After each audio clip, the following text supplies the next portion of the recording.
हाँ जी, welcome to my channel wingers and midfielders. तो आज प्रीव्यू की बात कर लेते हैं मैनचेस्टर यूनाइटेड और शेफील्ड के। देखो, कंफर्टेबल विक्ट्री होनी चाहिए, बट शेफील्ड के मन में लड्डू फूट रहे होंगे कि भाई ये टीम 3-0 अगर स्कोर कर सकती है तो हम 3-3 भी कर सकते हैं। अगर ये 1-0 पे हम इनको रोक के रखेंगे तो हमारे पास हमेशा चांस है यूनाइटेड को 1-1 करने का। यूनाइटेड के लिए आज बहुत ज़रूरी होगा कि एक से ज़्यादा गोल स्कोर करने और गेम को कंट्रोल करना। सबसे बड़ी प्रॉब्लम हमारे पास यही आ चुकी है, गेम को कंट्रोल करने वाले बिल्कुल हमारे पास प्लेयर्स नहीं है, क्योंकि वो टेम्परामेंट है ही नहीं हमारे मिडफील्डर्स का जो गेम को स्लो कर सकते हैं। माउंट के ऊपर इसकी जिम्मेदारी आनी थी, लेकिन माउंट अब है नहीं, तो ब्रूनो है, एरिक्सन है, इनके ऊपर सीनियर प्रोज हैं, इनके ऊपर ज़्यादा जिम्मेदारी आ जाएगी। कैसेमीरो ये गेम को किस तरीके से स्लो करके रखते हैं। तो आज का मैच काफ़ी ज़रूरी है, क्योंकि अगले 2 मैच हमारे रेलीगेशन थ्रेटन टीम्स के साथ ही हैं, तो कंफर्टेबल विक्ट्रीज निकलनी चाहिए और हम थोड़ा सा मोमेंटम गेन कर लेंगे। टैक्टिकली सारा कुछ डिपेंड करेगा कि शेफील्ड किस तरीके से प्रेस करने वाली है। अगर तो शेफील्ड ने शुरू में प्रेस किया तो हमें दिक्कतें आ सकती हैं, बट मुझे लगता नहीं है कि शेफील्ड ओल्ड ट्रैफर्ड पे आके इतना हाई प्रेस मारेगी। पर अगर उन्होंने मारा हाई प्रेस तो हमारे पास स्पेस भी बनेगी अटैक करने की। तो अगर उन्होंने प्रेस किया पर अगर वो प्रेस में सक्सेसफुल हो गए, जैसे बॉल में सक्सेसफुल हो गई थी, देन हम कोई सरप्राइज़ गोल अगर खा जाते हैं फिर हमारी दिक्कत हो जाएगी। तो पर अगर वो ब्लॉक में चले जाते then it will be easier for us to control the game. तो लेट्स सी कि क्या उनकी शेफील्ड की अप्रोच रहती है। बाकी यूनाइटेड को तो एक ही काम करना है यार, 2 गोल मारो और आराम से गेम को होल्ड करो। Don't give them chances to अब उनको चांसेस मत दो कि वो तुम पे बार बार अटैक करें। सो इसी चीज़ का यूनाइटेड को ध्यान रखना है। बाकी यार मैनेजर गो राउंड पूरा चल रहा है, कन्फ्यूजन है हर जगह। देखो, नैगल्समैन तो जर्मनी के साथ जा चुका है, उन्हें एमरी ने एक्सटेंड कर दिया विला के साथ, एंड इधर स्लॉट की आ रही है। स्लॉट का थोड़ा सा सरप्राइज होगा अन्य स्लॉट का, बट लिवरपूल ने अपना स्पोर्टिंग डायरेक्टर जो लेके आए हैं उन्होंने कुछ देखा ही होगा स्लॉट के अंदर, और रूबल अमरीन को उन्होंने एक तरह से इग्नोर कर दिया जॉब के लिए।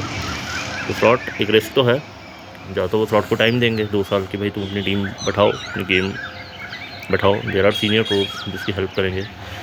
और मेरे हिसाब से एक डच बंदे के आने से ग्रेवनबर्ग और वेंडर, कोडी गाक्पो और हमारा वैन डाइक को थोड़ा एडवांटेज हो जाएगा।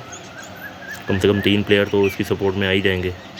तो it could have been a blessing in disguise भी हो सकती है, लेकिन बहुत बुरी तरीके से आप फेल भी हो सकते हैं। बट लिवरपूल जैसा मुझे क्लब लग रहा है, जैसे उनके फैंस हैं, वो यूनाइटेड की तरफ फुद्दू नहीं है। ठीक है, पूरा टाइम देंगे अपने मैनेजर को, हमारी तरह नहीं है कि आधा टेरिटरी डिवाइड करके खड़ा हुआ है। ठीक है, कोई इसकी सपोर्ट भी नहीं करता, कोई इसको सिंपति देने के लिए बहुत कम बंदे हैं, कोई इसको सिंपति नहीं दे रहा। कि 70 बंदे बाहर हो चुके हैं, वो क्या करे भाई, उससे एक्सपेक्ट करें कि वो अपनी गेम टीम खिलाए। वो जो आयक्स वाली प्लेयर है हमारे पास, वो खिलाएगा। वो यार डिफेंडर उसके बाद बॉल प्लेइंग होते नहीं। यहाँ पे सालों से मगर 2 मिनट के लिए बॉल आ जाए, इनको समझ में नहीं आता बॉल कहाँ फेंकनी है। क्या एक्सपेक्ट कर रहे हो तुम लोग? कुछ नहीं हो सकता भाई, प्लेयर्स बाहर निकालने पड़ेंगे पुराने वाले, तो नए प्लेयर्स आएंगे तो ही जाके हम उसकी आयक्स वाली फुटबॉल देख सकते हैं। तो ये चीज़ है। बाकी मैनेजर में यही है कि भाई अब बार्सिलोना को नहीं समझ आएगा कि कौन सा मैनेजर रखे। हांसी फ्लिक का इनके पास टुकल है, ऑप्शन ही नहीं है मुझे लगता है मैनेजर्स की। अगर यूनाइटेड कल टेन हाग को बाहर कर देती तो क्या ऑप्शन है? टुकल है, तो टुकल के पीछे क्या बार्सिलोना नहीं जाएगी? टुकल के पीछे चेल्सी का अगर दिमाग खराब हो गया, पोचेटिनो को बाहर करना है, तो टुकल के पीछे दोबारा नहीं जाएंगे? तो समझ नहीं आ रहा कौन सा मैनेजर है। हांसी फ्लिक का, और कौन है? चाको मोटा नहीं आएंगे यार, इटालियन मैनेजर्स नहीं आएंगे, कोई भी नहीं आएगा, मुश्किल है। तो मैनेजर का इतना काम आसान नहीं है सेलेक्ट करना, तो ये भी एक दिक्कत हो रही है। बाकी चेल्सी और आर्सेनल का मैच में भी चेल्सी ने अच्छे से धो दिया, धो दिया क्या, धुल गए वो, आर्सेनल ने धो दिया उनको पकड़ के, जो भी पिछाड़ हो गई है। और वो कोल पाल्मर पे ही डिपेंडेंट थे, एक ही प्लेयर था जो उनका कुछ कर रहा है, एंड अब वो बाहर हो गया तो उनके खुल गए इनके कपड़े। पर अब यहाँ पे एक स्टैट समझ में आता है कि भाई अगर तो आपका एक सुपरस्टार प्लेयर है जो आपके लिए परफॉर्म कर रहा है, तो टीम को कहाँ से कहाँ लेके जा सकता है। पिछले साल रैशफोर्ड यूनाइटेड को कहाँ से कहाँ ले गया, because he was performing very well, और इस साल उसकी परफॉर्मेंस नहीं रही। यूनाइटेड को उसका खमियाजा भुगतना पड़ा। It is one of the reason कि यूनाइटेड इतना क्यों गोल स्कोर करने में स्ट्रगल कर रही है। एंड सिमिलरली चेल्सी इतना ज़्यादा कोल पाल्मर डिपेंडेंट, अगर वो नहीं खेलता तो सारी की सारी टीम का कॉन्फिडेंस गिर जाता है। तो ये एक नुकसान होता है कि अगर आप एक प्लेयर पर डिपेंडेंस बैठा लो। यूनाइटेड की पिछली बार सारी फॉरवर्ड लाइन पे डिपेंडेंस रैशफोर्ड पे थी, तो इस साल रैशफोर्ड खेल नहीं रहा, तो हमें खमियाजा भुगतना पड़ा। तो यही तो एक प्रॉब्लम है। एक फुल फ्लेज टीम बनाने में इसलिए टाइम लगता है बिकॉज आपको सभी की कंट्रीब्यूशन चाहिए। कोई भी टीम जब बड़े बड़े चैंपियंस जीतती है तो सारे प्लेयर्स की कंट्रीब्यूशन आती है उसके अंदर। तो अगर आप एक दो प्लेयर्स के ऊपर डिपेंडेंस दिखाओगे तो फिर यही आपका रिजल्ट होता है।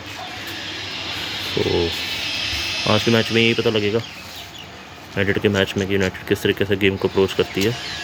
क्या कुछ हमें चेंज दिखाई देती है कि अगेन वही डेफिशिएंसीज हैं बार बार हमें दिखाई दे रही हैं टीम के अंदर, वो हमें दोबारा देखना पड़ेगा। So let's see at night क्या होता है यूनाइटेड के साथ।